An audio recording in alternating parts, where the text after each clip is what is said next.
Graça e paz, queridos, sejam bem-vindos ao quarto vídeo da série A Missão de Deus.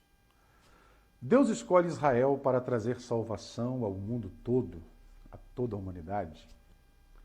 A eleição de um povo para o bem de todas as nações da terra. No Antigo Testamento, Deus escolhe e forma Israel como um povo com o intuito de levar a salvação aos confins da terra, aos rincões mais longínquos da humanidade. Para cumprir sua missão, Deus escolhe um povo em particular e então reúne toda a raça humana nessa comunidade. Uma maneira de falar da missão de Deus é em termos de um movimento do particular para o universal, ou de um para muitos. Devemos aprender a ler a Bíblia de uma maneira que leve a sério seu sentido missionário. A história da Bíblia incorpora uma espécie de movimento do particular para o universal, na qual nós, como leitores, precisamos nos encontrar inseridos. A Bíblia é um tipo de projeto voltado para o reino de Deus, ou seja, para o cumprimento dos propósitos dele para o bem de toda a criação de Deus. Deus trilha uma estrada em particular, Israel, Jesus, a igreja, para chegar a seu destino universal. E aqui nos deparamos com a doutrina bíblica da eleição. Por que Deus escolhe um povo? Primeiro, a eleição deve sempre ser entendida em termos da intenção universalista de Deus. Eleição tem a ver com os meios usados por Deus para estender sua bênção a muitos. Segundo, a eleição deve ser entendida no contexto da aliança como privilégio e obrigação, dádiva e tarefa, graça e responsabilidade. A eleição muitas vezes é formulada em termos apenas de privilégio, tão somente. Em resposta, alguns enfatizam apenas a tarefa. Contudo, nas Escrituras, ela está relacionada a privilégio e responsabilidade. Quando o povo de Deus esquece o propósito de sua eleição, ele se coloca sob julgamento divino. Abre aspas para Amós 3:2. Escolhi apenas vocês de todas as famílias da terra, por isso eu os castigarei por todas as suas maldades, fecha aspas. A comunidade particular escolhida por Deus é, primeiro, o lugar da missão, depois, o canal dela. Deus realiza seus propósitos de redenção primeiro na comunidade e depois por meio dessa comunidade, para o bem do mundo inteiro, que fique bem dito isso. Quando Deus graciosamente salva seu povo, não é apenas para o bem desse povo, é também para o bem de outras pessoas, de outros povos. Deus trilha uma estrada em particular, Israel, Jesus, a igreja, para chegar ao seu destino universal, conforme Gênesis 12, de 1 a 3. Abençoado para ser uma bênção, é isso que o texto está nos dizendo? Essa história de um povo escolhido começa com a eleição de Abraão e a promessa que Deus lhe dá conforme Gênesis 12, de 1 a 3. No entanto, a história bíblica não começa com Abraão. Gênesis capítulo 1 ao capítulo 11 oferece o contexto universal em que Abraão é escolhido. Inserir a história de Abraão nesse contexto é enfatizar as dimensões universais de um plano divino que inclui toda a humanidade e toda a criação de Deus. Uma série de temas importantes que continuarão ao longo da história bíblica é introduzida. O Deus de Abraão e de Israel é o Criador do céu e da terra.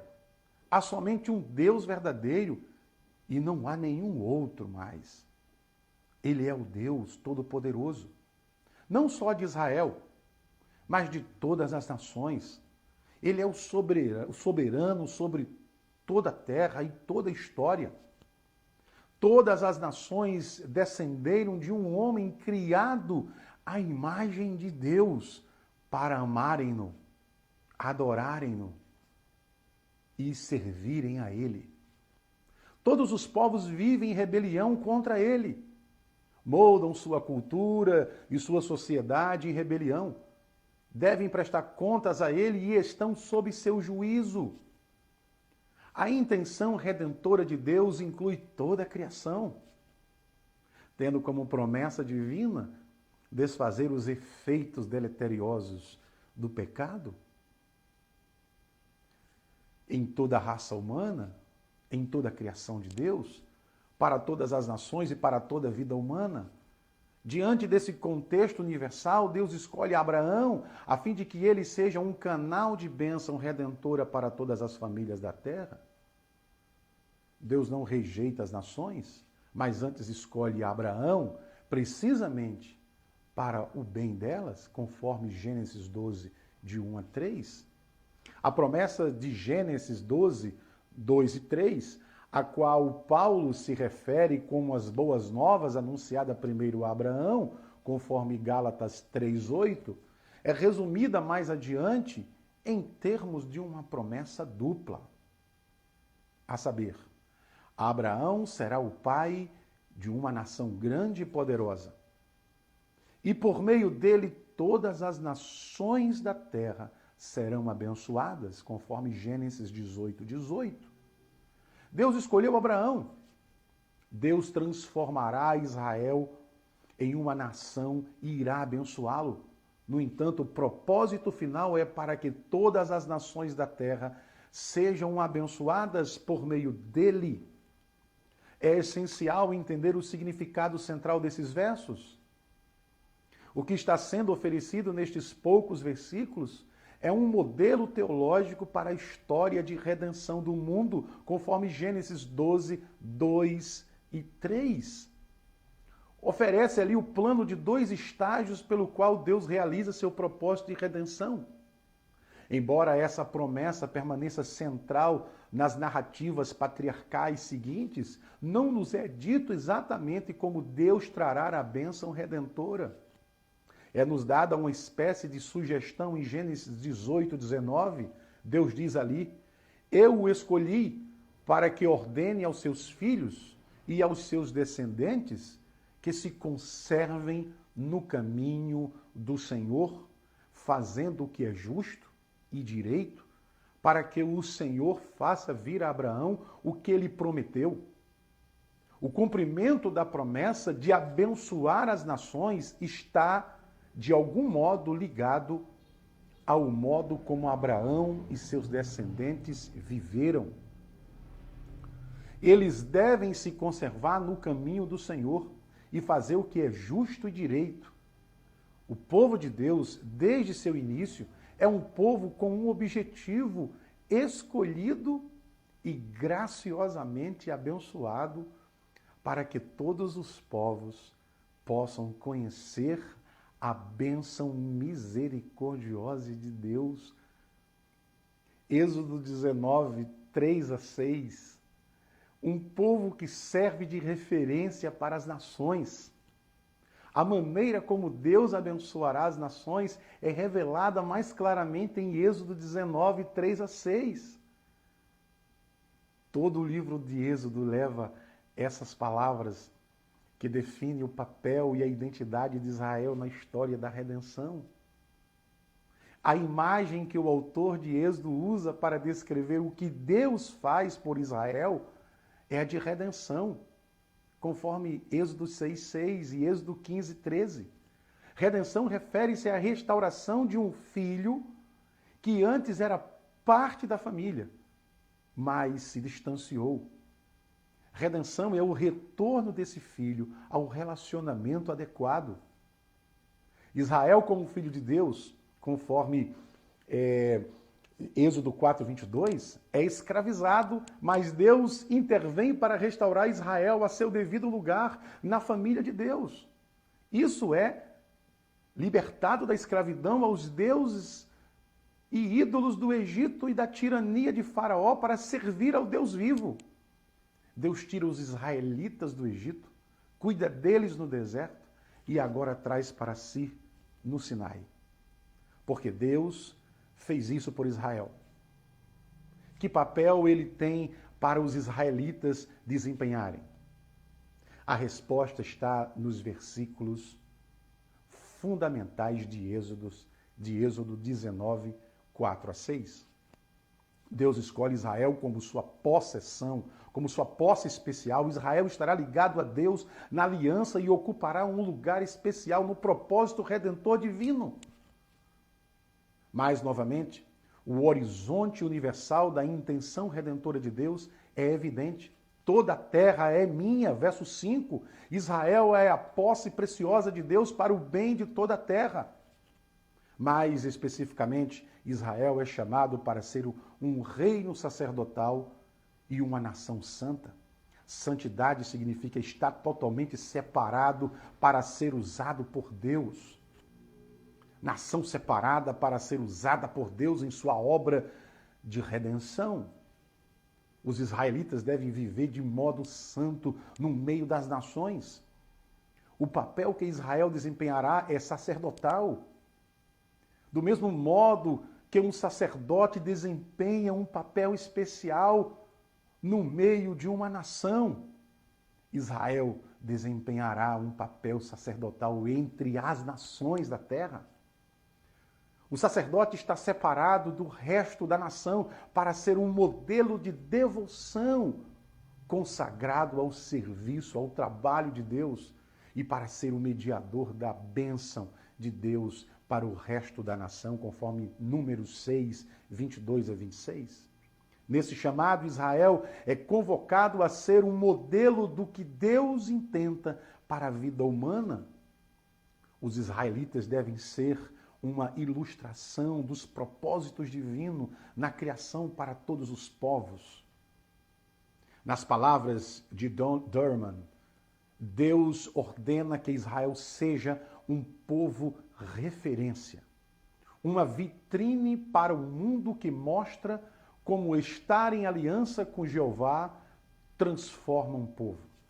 Israel deve encarnar no meio da história o que Deus intentou na criação, no começo da história, e o que ele realizará em sua obra de redenção no final da história. Se Israel for fiel, sua vida será atrativa e atrairá as nações para a aliança com o Senhor. Na linguagem posterior de Isaías, Israel é chamado a ser uma luz para os gentios, conforme Isaías 49, 6, 5, 14. Não se trata de somente Israel pertencer a Deus e às outras nações. Não. Ou de Israel ser mais de Deus do que elas eram, pois o texto expressa que Deus possui o mundo. E por implicação, as nações exatamente nos mesmos termos que a posse antecipada de Israel por Deus. Todas as nações pertencem a Deus, mas Israel pertencerá a Deus em um sentido único que, por um lado, exigirá obediência à aliança e, por outro, será exercido por meio de uma identidade sacerdotal e santa e de um papel no mundo. Ou, em outras palavras, a particularidade de Israel aqui tem por objetivo servir à universalidade do interesse de Deus no mundo. A eleição de Israel serve à missão de Deus. Logo depois desse chamado crucial, a Torá é dada a Israel por Deus, conforme Êxodo 20 a 23. A Torá orienta a vida de Israel e oferece o padrão pelo qual os israelitas deveriam viver como uma nação santa no meio das nações. A lei mosaica é um modo de vida autorizado por Deus, que manifesta tantos princípios universais e duradouros da criação, como a situação histórica de um povo em particular, Israel, em um lugar particular chamado Palestina, em uma época particular, os séculos entre Moisés e Cristo. A lei exige uma vida comunal de amor e justiça, com uma preocupação especial com os pobres e os fracos. A prática distintiva de justiça de Israel tinha por objetivo brilhar como um farol no antigo Oriente Médio, atraindo outras nações para o Deus distinto que deseja tal justiça. Israel deveria funcionar como um povo que mostraria ao restante da raça humana o que era ser humano. Um povo chamado a ser modelo da existência genuinamente humana. A instrução que Israel recebeu na lei indica uma orientação tríplice para a sua vida visível diante das nações. Os israelitas foram orientados a ficar na retaguarda da criação, deveriam ser uma imagem do que Deus originalmente intentou para a vida humana na criação. Todos os aspectos da sua vida social e cultural deveriam se conformar ao projeto divino original na criação. Os israelitas foram orientados a estar à frente. Deveriam ser um sinal ou amostra do objetivo de Deus para a humanidade e para toda a criação no final da história. Eles foram orientados a ir para fora, deveriam confrontar e envolver as outras culturas pagãs da época, acolhendo o que era bom, mas rejeitando a idolatria. Assim eles deveriam viver como uma sociedade diferente para as nações que não conheciam a Deus. É difícil superestimar a importância do chamado de Israel em Êxodo 19 para o resto da história do Antigo Testamento. A história de Israel, desse ponto em diante, é na realidade simplesmente um comentário sobre o grau de fidelidade com o qual Israel aderiu a essa vocação dada no Sinai. O restante da história do Antigo Testamento narra quando Israel é fiel a esse chamado. O livro de Êxodo termina com o Deus vindo habitar no meio de seu povo. Capítulos 25 a 40 nos diz isso. Pouco depois, Moisés fará os israelitas, quando estiverem prestes a entrar na terra prometida, se lembrarem do chamado missionário que eles têm. Sua vida distinta deve levar as nações a dizer, de fato, esta grande nação é um povo sábio e inteligente, conforme Deuteronômio 4:6. Isso levará a perguntas sobre o Deus que habita em seu meio e a justiça das leis de Deus que dirigem sua vida, conforme 5 a 8 de Deuteronômio. Assim Deus se levará às nações enquanto habita no meio de Israel e transforma a vida dos israelitas com a lei. Para Israel era difícil manter claro o horizonte universal de sua missão. Um nacionalismo exclusivista sempre corrompia o que o povo entendia por eleição e aliança, como mostra o livro de Jonas. E então Deus dá os salmos a Israel para alimentar constantemente sua missão. Seus cânticos em adoração faziam com que Israel se lembrasse de que era um povo com um objetivo, um povo abençoado, para que fosse canal de bênção para as nações. Que Deus tenha misericórdia de nós e nos abençoe e faça resplandecer o seu rosto sobre nós, para que sejam conhecidos na terra os teus caminhos, a tua salvação entre todas as nações. Louvem-te os povos, ó Deus, louvem-te todos os povos. Que Deus nos abençoe e o temam todos os confins da terra, conforme Salmos 67, 1, 3 e 7. Na terra, à vista das nações, é importante ter em mente a trajetória narrativa que Gênesis 12, 2 e 3 e Êxodo 19, 3 a 6 definem enquanto lemos o restante da história do Antigo Testamento. No livro de Josué é dada a Israel a dádiva da terra. Os israelitas são colocados na interseção das nações e no umbigo do universo. como um povo de referência visível para as nações desse momento em diante. Israel sabia que vivia sob constante vigilância do então mundo contemporâneo. É assim que acontece a missão de Deus. A missão de Deus envolve o povo de Deus, que vive à maneira de Deus, à vista das nações. Israel não viveu em um isolamento, selado a vácuo do restante do mundo. Pelo contrário, os israelitas não podiam ter vivido em um palco internacional mais cheio.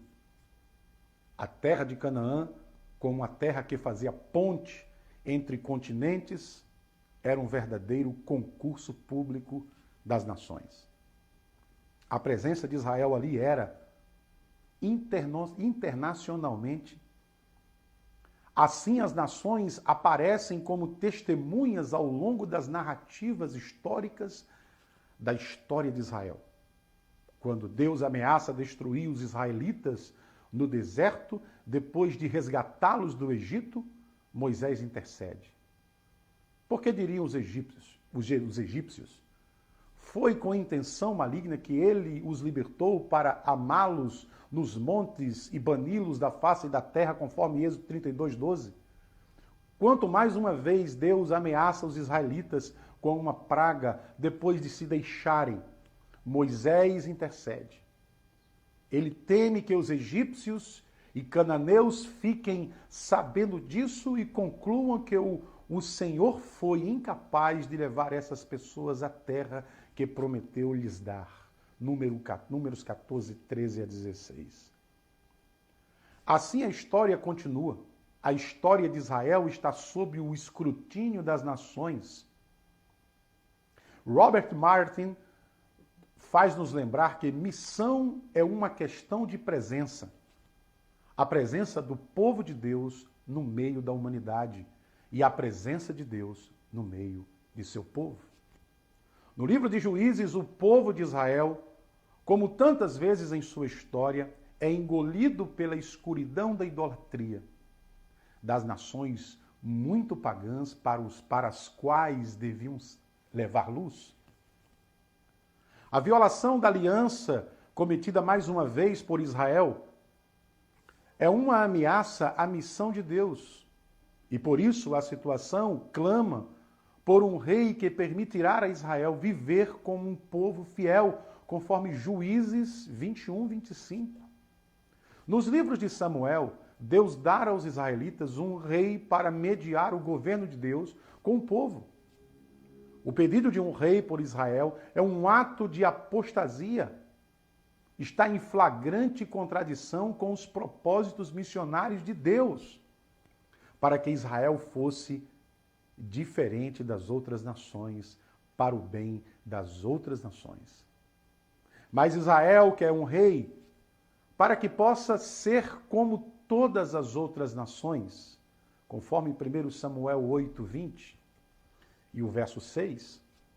Deus lhe concede um rei, mas inclui o reinado nos propósitos de sua aliança e missão. Deus promete a Davi que concederá um reino eterno a seu descendente, conforme 2 Samuel 7, 11 a 16. É esse reino que agora se torna o horizonte universal do propósito redentor de Deus. Um reino eterno para o qual todas as nações serão levadas. Os salmos e profetas apresentam esse tema. Os salmos alimentam o fim universal da eleição de Israel, mas agora com a imagem de um rei e um reino.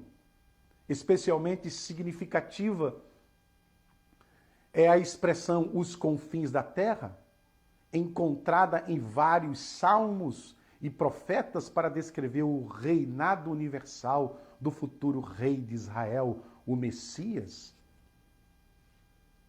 Um dia, o reinado do rei fiel de Deus será reconhecido até os confins da terra, conforme Salmo 72, 8 a 11. As nações aparecem como testemunhas ao longo das narrativas históricas da história de Israel, A história de Israel está sob escrutínio das nações. Os livros de reis narram o fracasso dos reis e o consequente fracasso de Israel em cumprir sua missão. A narrativa conta que Israel caía em rebelião conforme seguia seus reis infiéis e finalmente culmina no juízo de Deus. Primeiro, quando o reino do norte é espalhado pela Síria. Depois, quando o reino do sul é exilado na Babilônia. Ao que parece, a missão redentora de Deus está parada. A mensagem dos profetas, o cumprimento futuro da missão de Deus. É nesse momento da história que os profetas surgem e apontam para um tempo em que a missão de Deus se cumprirá.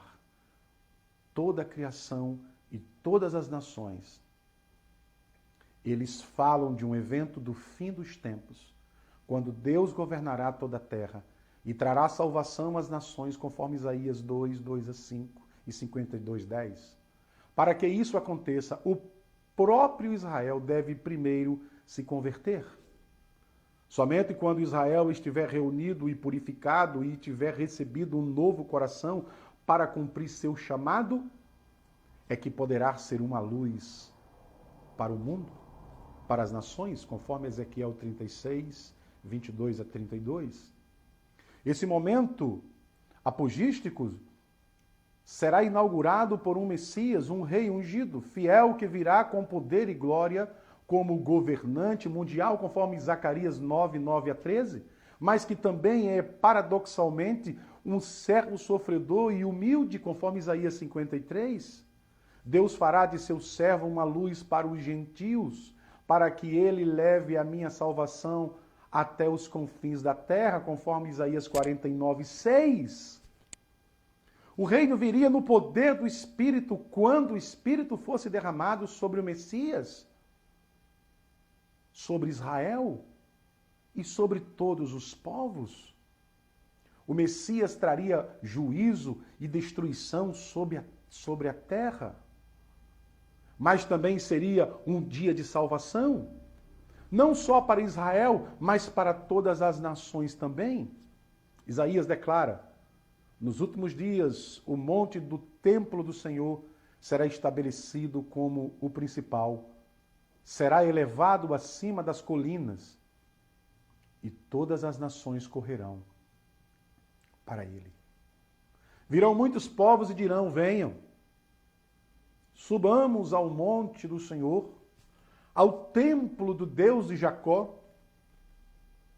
E o que se destaca na profecia do Antigo Testamento é que essa salvação das nações é vista como algo que virá de maneira espontânea. Assim diz o Senhor dos Exércitos: naqueles dias, 10 homens de todas as línguas e nações agarrarão firmemente a barra das vestes de um judeu e dirão: nós vamos com você, porque ouvimos dizer que Deus está com o seu povo. Zacarias 8, 23. Assim, o próprio Israel devia se tornar um poder vivo pelo qual as nações seriam atraídas para a luz da salvação do Deus de Israel. Agora emitirá sua luz magnética e atrairá os povos do mundo para si. Israel finalmente cumprirá o chamado que lhe foi dado em Abraão de ser uma bênção para as nações. Assim como vocês foram uma maldição para as nações, ó Judá e Israel, também os salvarei e vocês serão uma bênção. Zacarias 8:13. A missão de Deus por meio de Israel pode ser descrita em 3 termos. Primeiro, universal, centrípeta e escatológica. A missão de Deus por meio de Israel pode ser descrita em 3 termos: universal, centrípeta e escatológica. é universal, embora Israel seja escolhida para ser um povo da aliança de Deus. Toda a terra e todas as nações estarão claramente em perspectiva. É centrípeta. O papel de Israel é ser uma luz para as nações, viver de tal maneira que as nações vejam o verdadeiro e vivo e sejam atraídas por causa da vida e do Deus de Israel. É escatológica, embora o reconhecimento de Jeová pelas nações na vida de Israel seja o significado da história de Israel e o conteúdo de sua liturgia. Também é verdade que durante toda a história de Israel isso se percebeu pouco, se é que se percebeu pouco, se é que se percebeu. Assim, o sucesso desse objetivo considera o futuro. A história de Israel é, em termos escatológicos, definida. O ajuntamento final das nações espera um momento futuro em que Deus entrará na história de maneira extraordinariamente poderosa por meio do Messias e pelo Espírito para reunir e purificar Israel como um povo escatológico e para promover uma salvação abrangente a todos os povos da terra. Sei que o vídeo foi um pouco extenso, mas que Deus abençoe as nossas vidas, fiquem todos na paz. E até ao 5º vídeo da série A Missão de Deus.